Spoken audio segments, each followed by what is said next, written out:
ഡൽഹിയിലെ പ്രതിഷേധത്തിൽ നേരിട്ട് പങ്കെടുക്കാൻ പറ്റാത്ത ആൾക്കാരാണ് നിങ്ങളെങ്കിൽ നിങ്ങൾ ഒരൊറ്റ കാര്യം മനസ്സിലാക്കിക്കോ. നിങ്ങളിടുന്ന ഓരോ വീഡിയോയും, നിങ്ങളിടുന്ന ഓരോ പോസ്റ്റും, ഓരോ സ്റ്റോറിയും, ഓരോ റീലും, ഓരോ സ്റ്റാറ്റസും ഇതെല്ലാം അവർക്ക് ഐക്യദാർഢ്യം പ്രഖ്യാപിക്കുന്നതിന് തുല്യമാണ്. നിങ്ങൾ ചരിത്രത്തിന്റെ ഭാഗമാവുന്ന ആൾക്കാരാണ്. ഇത് അങ്ങനത്തെ ഒരു റെവല്യൂഷൻ എപ്പോൾ ഇവിടെ നടന്നുകൊണ്ടിരിക്കുന്നത്. നമ്മൾ മനസ്സിലാക്കാനുള്ള ഒരൊറ്റ കേസ് എന്തെന്ന് പറഞ്ഞു കഴിഞ്ഞാൽ, ഇതിനകത്ത് കുറെ ആൾക്കാരുണ്ട് ഇതെന്താന്ന് അറിയാൻ ശ്രമിക്കാത്തതോ അല്ലെങ്കിൽ മനഃപൂർവ്വം ഇത് അറിഞ്ഞിട്ട് ഇതിനെപ്പറ്റി ഒരു രീതിയിലും ഒന്നും സംസാരിക്കാത്ത ആൾക്കാർ. ഏതോ കുറെ ജെൻസി പിള്ളേർ ഷോ കാണിക്കാൻ വേണ്ടി അവിടെ വന്ന് കെട്ടിക്കിടന്ന പ്രശ്നം ഉണ്ടാക്കുന്നു, അല്ലെങ്കിൽ ഏതോ ജാവാറായ ഒരു കിളവൻ അവിടെ വന്നിട്ട് നിരാഹാര സമരം കിടക്കുന്നു. ഇങ്ങനെയൊക്കെ വിചാരിച്ച് തഴഞ്ഞിടുന്ന ആൾക്കാരാണെങ്കിൽ അവിടെ നിന്ന് അടികൊള്ളുന്ന ഓരോ ആൾക്കാരും, തലയും പൊട്ടി ചോര വരുന്ന ഓരോ ആൾക്കാരും അവർക്ക് വേണ്ടിയല്ല അവിടെ വന്ന് നിൽക്കുന്ന, നിങ്ങളുടെ കുഞ്ഞുങ്ങളടക്കുന്ന ഭാവി തലമുറ സേഫാക്കാൻ വേണ്ടിയാ.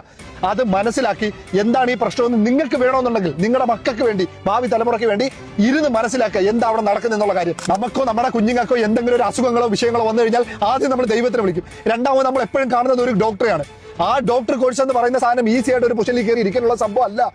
അത് കഷ്ടപ്പെട്ട് കുത്തിയിരുന്ന് കുറെ കുഞ്ഞുങ്ങൾ പഠിച്ച് ഒരുപാട് പ്രാക്ടീസ് ചെയ്തിട്ടാണ് ആ ലെവൽ വരെ എത്തുന്നത്. അത് സിസ്റ്റത്തിന്റെ ക്രമക്കേട് കാരണമുള്ള കുറെ പൈസ കൊടുത്തിട്ട് ഏതെങ്കിലും ഒരുത്തർ ആ പൊസിഷനിൽ വന്നിരുന്നാൽ നാളെ നിങ്ങളുടെ കുഞ്ഞുങ്ങളുടെ ദേഹത്തോട്ട് എന്താണ് ഇവരൊക്കെ കുത്തിവെക്കുന്നതെന്ന് പോലും നിങ്ങൾക്ക് ആർക്കും മനസ്സിലാക്കാനായിട്ട് പറ്റത്തില്ല. അതിനുവേണ്ടിയാണ് അവിടെ കിടന്ന് ഓരോരുത്തരും ഈ തല്ലുകൂടുന്നത്. നിങ്ങളൊന്ന് ആലോചിച്ച് നോക്കുക, ഒരു രീതിയിലുള്ള പ്രൊവോക്കിംഗ് ആയിട്ടുള്ള ഒരു സംഭവങ്ങളും അവർ ചെയ്തിട്ടില്ല. അവിടെ നിൽക്കുന്ന CRP ഓഫീസർ അല്ലെങ്കിൽ പോലീസ് ഓഫീസർ എന്ന് പറഞ്ഞ് നിൽക്കുന്നമാര് ഫുള്ള് താടിയും കയ്യിൽ ചരടും വായിൽ പാക്കും ഇതെല്ലാം വെച്ചിട്ട് നെയിം ബാഡ്ജ് പോലും പ്രോപ്പർ ആയിട്ടില്ല.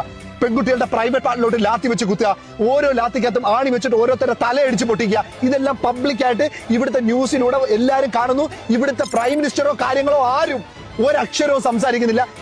ബ്രിട്ടീഷുകാരുടെ കാലഘട്ടത്തിൽ പോലും നമ്മൾ ഇത്രയും അനുഭവിച്ചിട്ടില്ല. അന്നുള്ള 1930 പല വീഡിയോസ് ഇന്ന് റിലീസ് ആയിട്ടുണ്ട്. അതിനെക്കാട്ടി ക്രൂരപരമായിട്ടുള്ള കാര്യങ്ങളാണ് ഇപ്പോൾ ഇവിടെ നടന്നുകൊണ്ടിരിക്കുന്നത്. ഇതിനകത്ത് നമ്മൾ ഓരോരുത്തരും നമ്മൾ സംസാരിക്കുന്നുള്ളത്, നിങ്ങൾ ലോകത്തിന്റെ ഏത് രാജ്യത്തായിക്കോട്ടെ, സോഷ്യൽ മീഡിയ എന്ന് പറഞ്ഞൊരു ടൂൾ നമ്മുടെ കയ്യിൽ ഇരിപ്പുണ്ട്. അതിലൂടെ നിങ്ങൾക്ക് എന്തൊക്കെ കാണിക്കാൻ പറ്റുമോ അത് നിങ്ങൾ കാണിക്കുക, നിങ്ങൾക്ക് എന്തൊക്കെ പറയാൻ പറ്റുമോ നിങ്ങൾ പറയുക. നിങ്ങൾ ഇന്നേ വരെ വീഡിയോ എടുക്കാത്തതോ അല്ലെ ഇന്നേ വരെ നിങ്ങൾ മുഖം കാണിക്കാത്ത ഒരാളാണെങ്കിൽ നിങ്ങൾ ആദ്യമായിട്ട് നിങ്ങളുടെ മക്കൾക്കും ഭാവി തലമുറയ്ക്കും വേണ്ടി നിങ്ങൾ ആദ്യമായിട്ട് സംസാരിക്കേണ്ട ഒരു സംഭവമാണിത്.